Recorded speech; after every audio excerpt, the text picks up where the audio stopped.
Hello, everyone, and welcome to Knittin' and Politickin', a weekly series of conversations on issues we face today. Tonight, I am thrilled to have the former mayor of Knoxville, Madeline Rogero, on the show tonight. My name's Renee Hoyos. I'm running for Congress in Tennessee's 2nd Congressional District. Mayor Rogero was the first woman to become mayor of a major city in Tennessee, and she served 2 terms. I think Mayor Rogero ushered in a number of great initiatives, and we'll talk to her about her time as mayor, what she remembers most, and what she's doing now.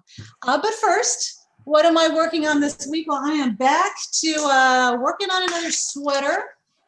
And this one is from a hand-spun yarn that's about 40 years old. And Dale Lyles, who started the East Tennessee Hand Spinners Guild, recently passed away. Her family let me have the first pass on her stash, which is what we call a garage full of fiber and yarn most of us in the knitting community have. But I've added a little bit of mohair to it that I purchased from Loopville to make it fluffy and soft. But I'm probably going to get arthritis knitting it because it's pretty stiff, and I won't need to hang it because it'll just be, suspended by its own stiffness in the closet. But I'm looking forward to wearing it next year. It's a pretty blue color, which is, I'm into blue. And I'm happy to have the opportunity to use some very old hand spun yarn here from the East Tennessee region. So also I have a nice little announcement. Mayor Rogero has a project that she would like to share with us. Mayor. That's right. So Renee, when you invited me to come on Knittin' and Politickin', you inspired me to get down my knitting boxes. I actually started knitting in grade school when the Irish nuns at our Catholic school would teach the girls how to knit and the boys would have art class. And so I started making things way back when, right? Way back then. It was a long time ago. So I pulled down the boxes and I just happened to have some purple yarn. And so I decided to make a scarf on circular needles and to use the suffragist colors. So it says vote at the bottom on both sides.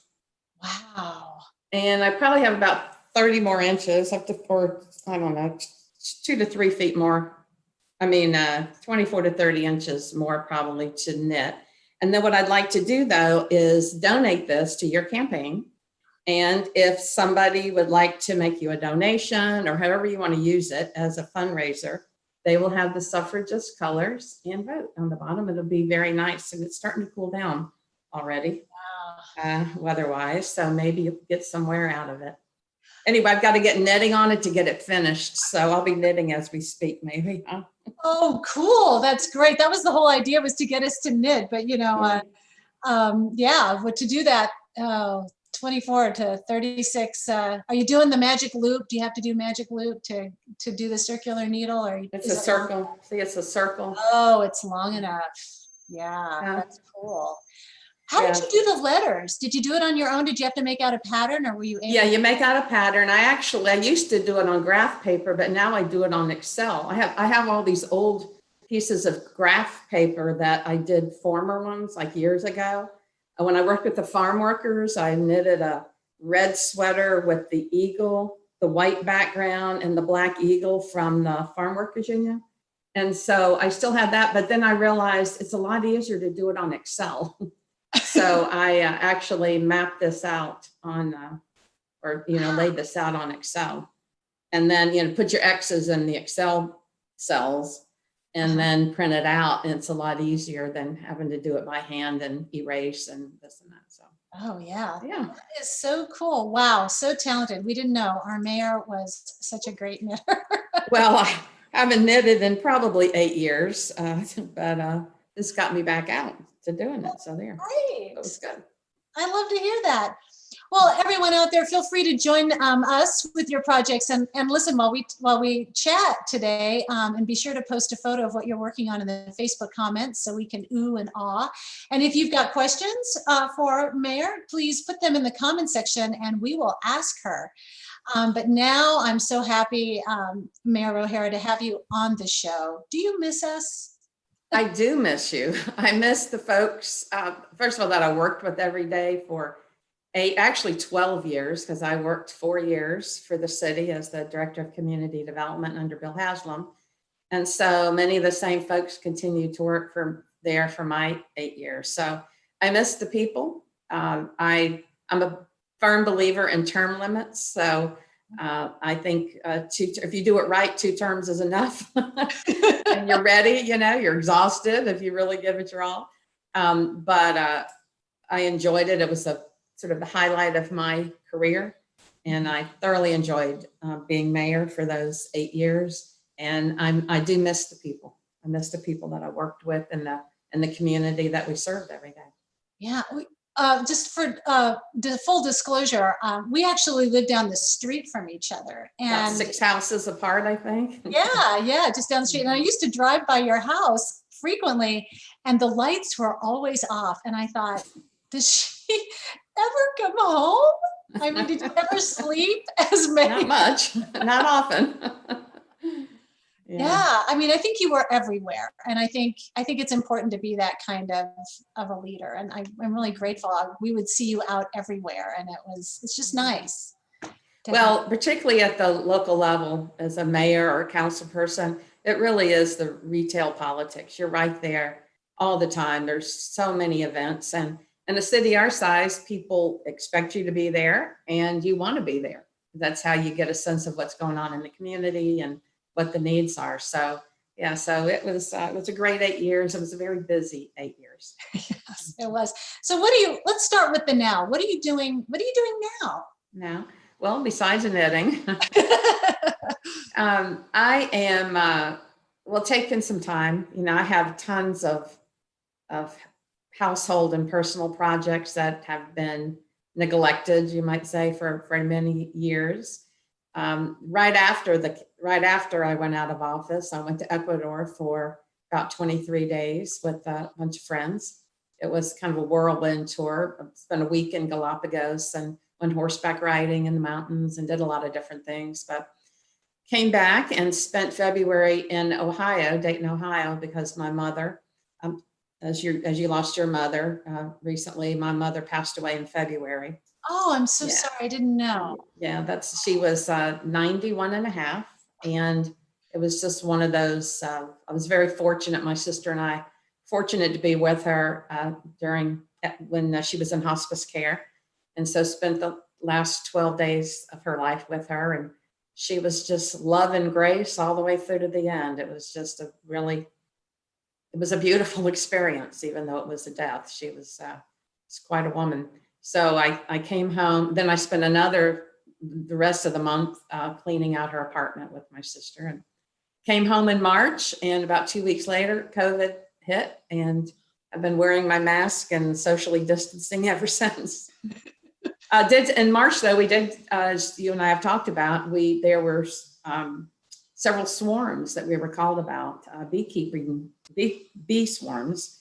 And so we pulled out all of our beekeeping equipment and ended up catching 3 swarms and ended up buying some more bees. So my husband and I have 5 hives now, and our kids have another 3. So we've got 8 hives that we're hoping to get some honey off of sometime. That's amazing. Yeah, I've noticed more bees in the neighborhood. Yeah. Yeah. They're out and about. Yeah, doing their little bee job. God bless them.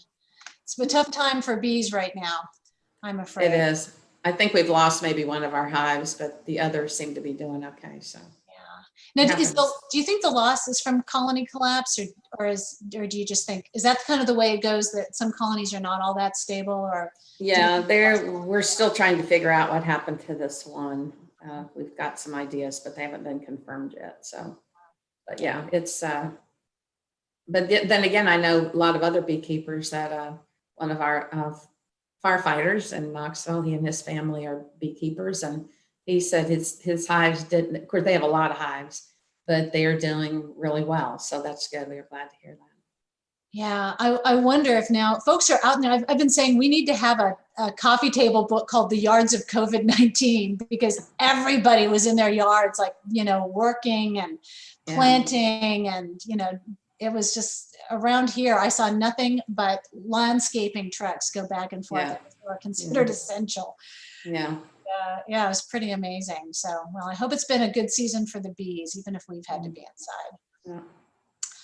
So I'll bet a lot of folks have asked you what it's like to be the first female mayor of a big city. And I think it's a bit of an odd question because it's kind of impossible to answer.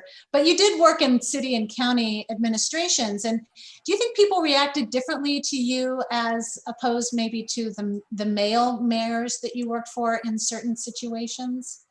I didn't feel that so much. I think having been in politics off and on for a number of years, I already knew a lot of the folks. And I think there are certainly some people who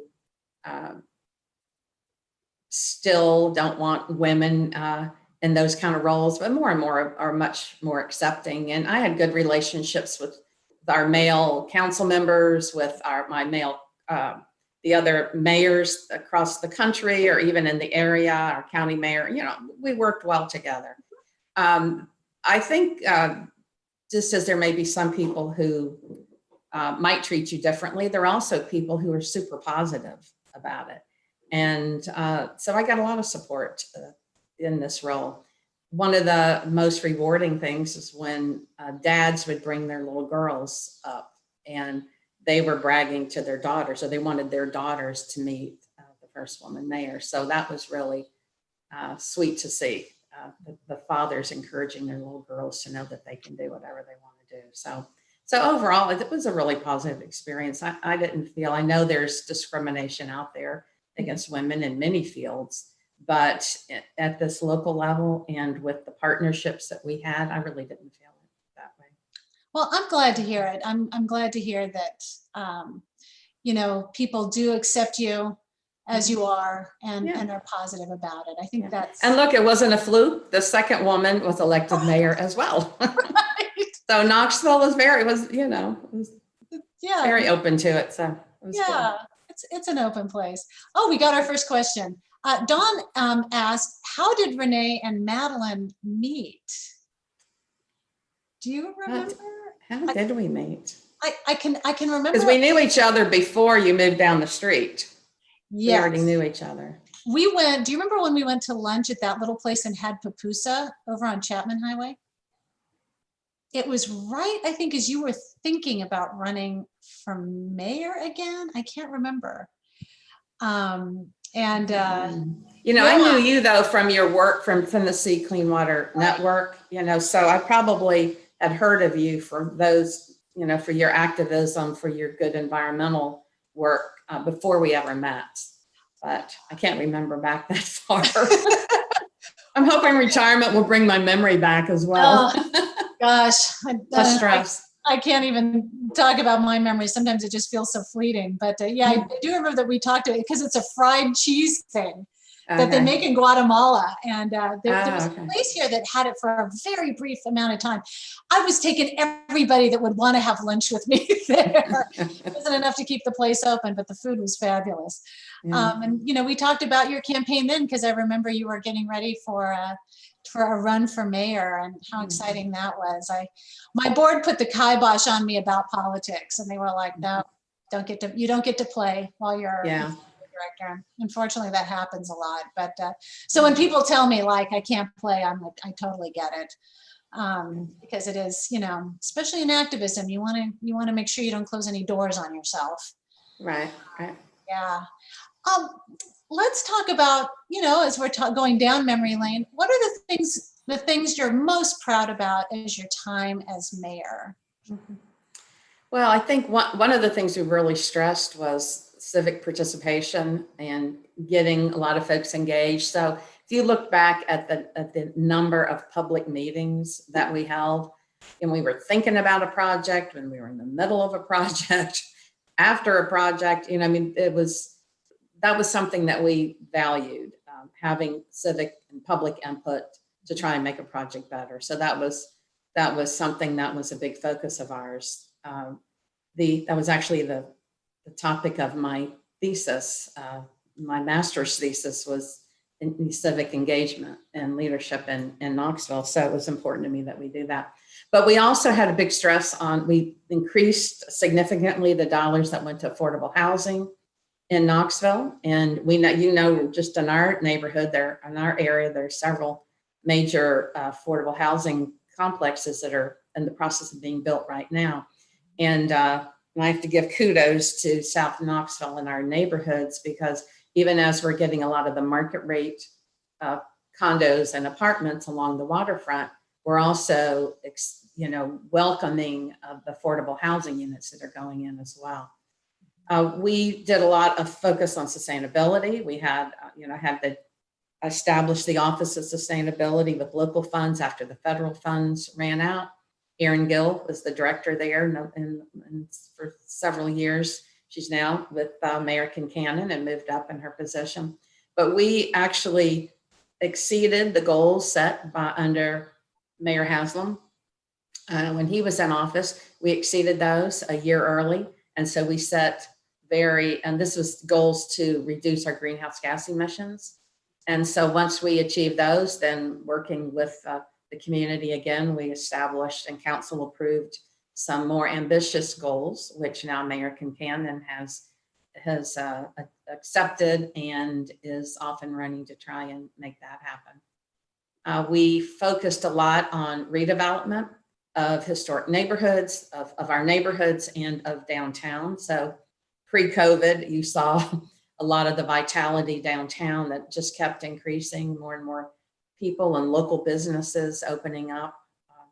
We started expanding outside of downtown. You saw Happy Holler, South Knoxville, East go up out Magnolia, Burlington. There's a lot of activity going on there, a lot of community participation in that.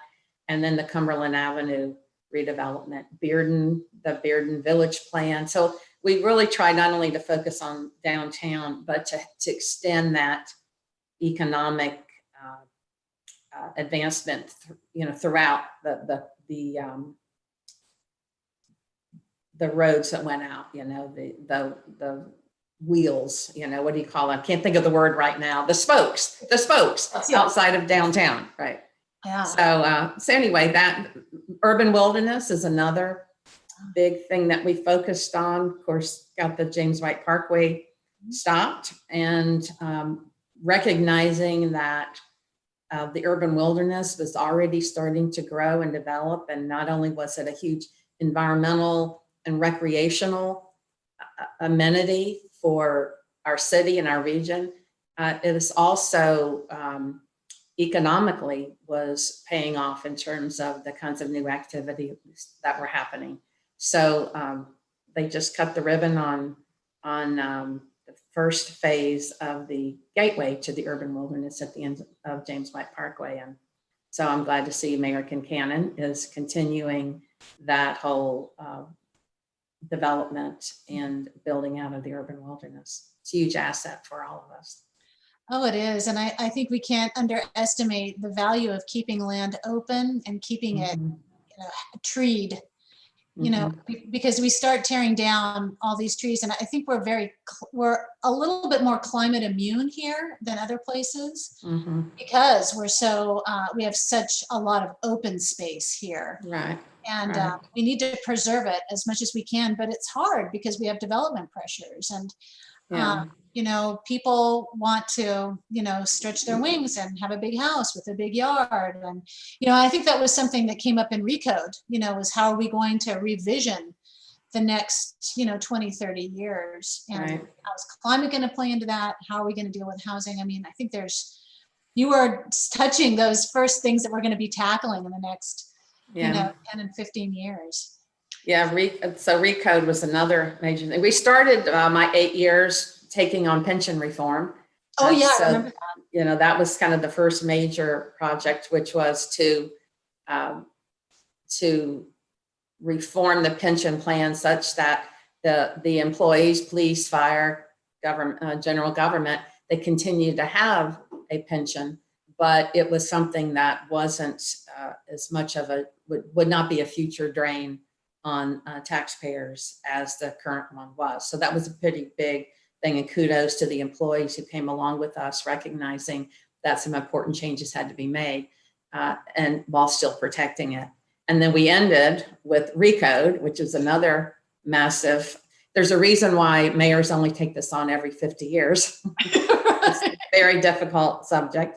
But in the end, when you think about it, the mayoral candidate who, of the two finalists in our mayor's race, the candidate that was for Recode and could explain it and really embrace it is the person who won, Mayor Kincannon. So even though issues like these are always controversial, but ultimately, I think the majority of people recognize that that you have to revisit your zoning codes again every 50 years or so. And then even then it gets adjusted every month. Council kind of reviews certain things, and it will get better and better as time goes on, but you have to take on the big challenges like that. Yeah, people are, they're uncomfortable with change, but I think once they get a chance to sit with it and realize that it seemed like big change at the time, but very likely it's not that big a change in the day-to-day life, and people kind of like, kind of slide into it and, can embrace it a little bit more as time goes by. Matt asked, this is a good question. What were some of your most memorable experiences or lessons learned from your time working with the Farm Workers Union? And it'd be nice if you could talk a little bit, a little preamble about how you got into that. It's a great story. Sure. Well, thank you for that question. That was back in 1974. So I was 22 years old, and I was at Ohio State, actually. And there was a local support committee of students supporting the national boycott of grapes, lettuce, and Gallo wines that was happening back at that time. And I went to that, I joined that committee and started encouraging people to not purchase those products in order to support farm workers. And a few months later, I ended up leaving school. It was after my junior year, and joined full time and worked for 3 years with the farm workers on the boycott in Ohio and then up in Chicago. And then went out to California and followed the harvest. We were in Santa Maria and Delano and Coachella Valley, following the harvest and basically working with farm workers so that they could get union contracts and improve their wages and working conditions. So it was an unbelievable experience. For me, at such a young age, I learned how to organize, which came in very handy just in anything you do as the president of the PTA at your kids' schools, our community, our neighborhood organizations I've always been involved in, and of course, running for office. You learn a lot of really good skills, how to talk to people, how to frame a message, the importance of building coalitions. All of those were really amazing educational things for me at that time. But the other thing that was really amazing is I grew up went to Catholic school, grew up in a relatively white neighborhood, though we had priests and nuns who challenged us and introduced us to other kids and really challenged our outlook, really raised our social and political consciousness. But when we were in California, we'd be at a union meeting on Friday night in Delano, and you would have the old Filipino men who had come over in the 40s and 50s to work the fields and never made enough money to go back home, and some of them still writing to their wives or their children. They were called the Manongs, and they would be there, and they spoke Tagalog, which is the Filipino language.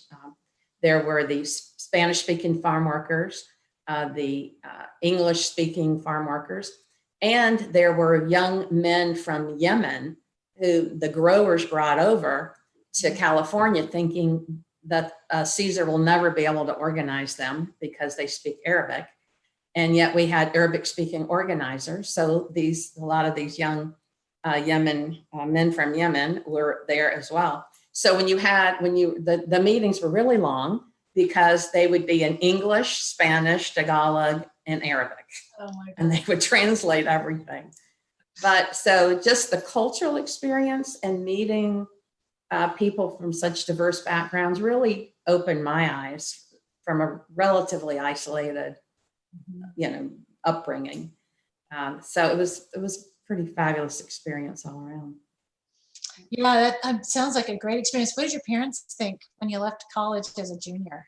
Well, it helped. Well, yeah, they didn't like that. I eventually went back, obviously, and got my degree and later got a master's. But it helped that the Catholic Church was so involved, and not just Catholic Church, many of the churches and synagogues were very involved through the National Farm Worker Ministry. So that helped. In fact, that our boycott office was in the basement of the local Catholic Church, and that helped them to be more supportive.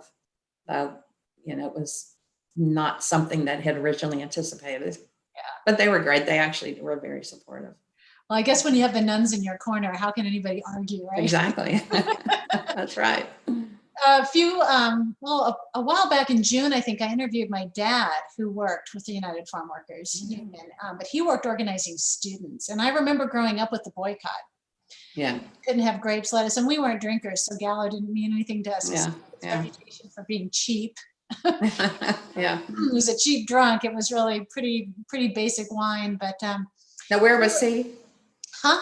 Where was he living when he did that? He was in Northern California. So he was up in the Napa Valley, and he was organizing students up there. And we were participating in the boycott as a family. In fact, my grandfather, who's white, who was also a union organizer, he participated. So the whole family was participating in the strike.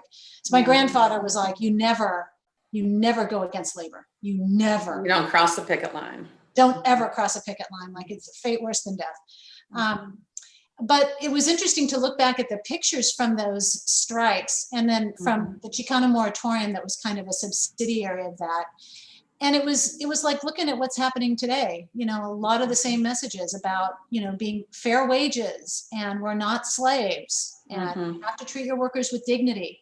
Right. It feels like we're going back through that again. It's, I don't know that do you feel like we solved the problems back then, or did we? No, I mean, I think you advance awareness, you advance, things have changed, but are we where we really want to be? No, whether you're talking about race or equal rights, civil rights, farm worker rights, a lot of that, there's still a lot, it's something that I don't think you can expect that would be great if we could just solve it tomorrow, but it's something that you really have to dedicate your life to, and raise children who will continue the fight and the struggle towards that. Yeah. Unfortunately. Yes, I know. It's the fight continues, to go on. I remember hearing that somebody, I don't know if you're familiar with Father Greg Boyle, but he heard the story of a reporter had said to him, when we talked to Cesar Chavez, and the reporter said, the farm workers, they all seem to love you, and he said, well, it's mutual, and he had such a good rapport with them, and a really trusting, and I guess to watch that must have been great. But also there was Dolores Huerta, who was also instrumental. I think she often gets left out of the conversation when we talk about it. She was right there with him. Yeah. Right, the whole time. It was the two of them. They co-founded the union, and she was there. She had a ton of kids and still was quite active. Big family, and they, of course, Cesar had a relatively big family too, and it was a family effort. Dolores later married Cesar's brother, Richard, and they had some children. Yeah, so it's a pretty tight-knit group, and of course then there were just thousands of volunteers throughout. It was throughout those many years. When you look around the country, there are, I'm sure, tens of thousands of people who did like I did, and my first husband Mark, who was a organizer as well. People who just volunteered, whether it was the boycott or actually working on staff, or and there's some people still there today whom we worked with back in the 70s. Oh, That's great. Yeah, I think, and a lot of people were participating in the boycott that weren't necessarily active on the ground. Right. And whole communities, our whole Mexican portion of our church was all participating in the boycott.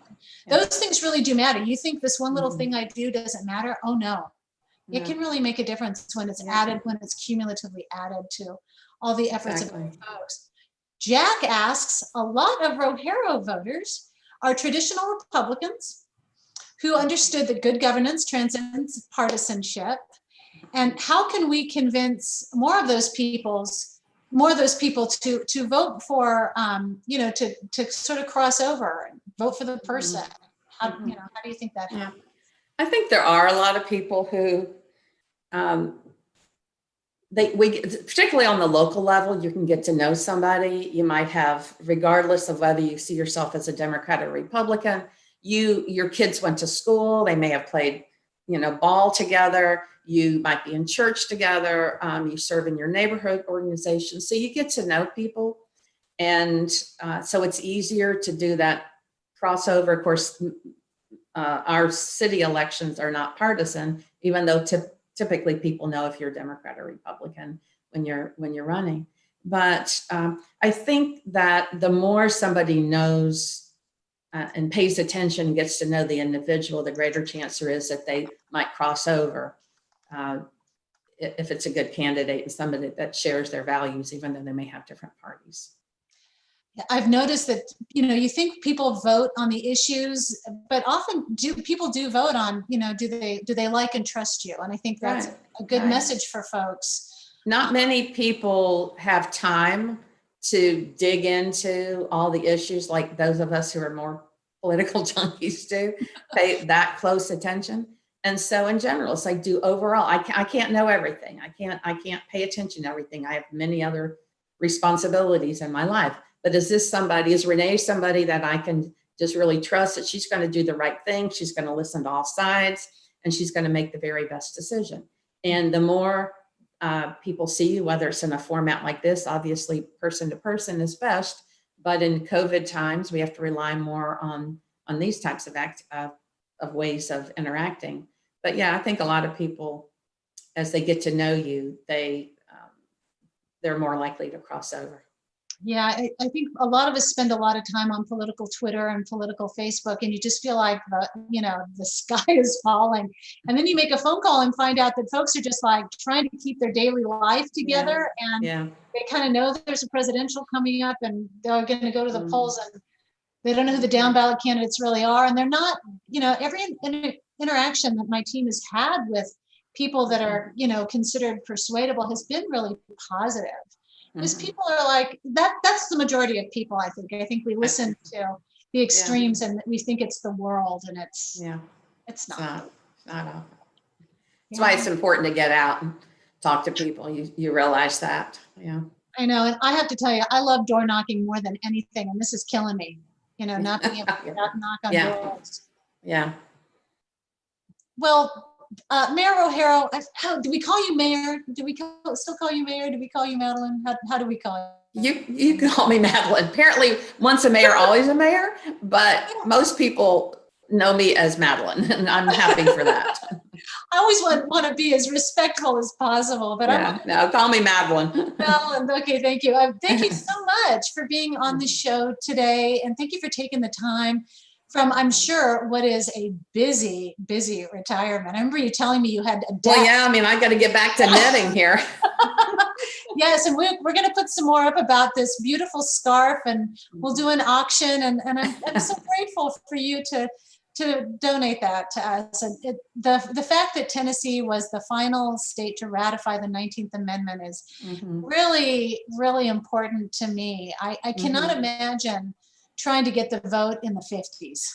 Yeah. If we hadn't done it in the 20s. And if it wasn't for Tennessee, we would have had to wait probably another generation. And we'd already waited 100 years. And so I'm always grateful to Tennessee for giving us all the right to vote, and more great things in Tennessee's future for the country and for all of us here. So speaking of— and let me thank you. I want to thank you. I want to thank you for running for Congress. I am looking forward to voting for you again. And yeah, I know, having run 5 elections myself and winning 4 of them, all 5 of them were tough elections. You know, it's always hard to do. And people who will put themselves out, particularly now with the world of the internet, Twitter and all this, there's just so much. Like you say, if you read too much of it, you think the sky is falling when really it's not. When you get out there and talk to people, plus so many things can be said. So anyway, thank you for taking that on, and thank you for your leadership, all the things you've been involved in, your leadership in the environmental movement. It's been really key. You made a huge difference in Tennessee and in Knoxville because of that. And so I think you're poised and ready to serve us in Congress, and I look forward to voting for you again. Well, thank you so much. Gosh, that was lovely, Madeline. Thank you. And with that, we're going to close the show for today, but I do want to remind everybody, early voting starts on October 14th. Don't wait until the last minute to vote. Vote early. Request your mail-in ballots early. Mail them in early. This is not an election to take any chances. Please get out there and vote. Make sure your networks are registered to vote and voting. And that's all for this session, and we will see you next week.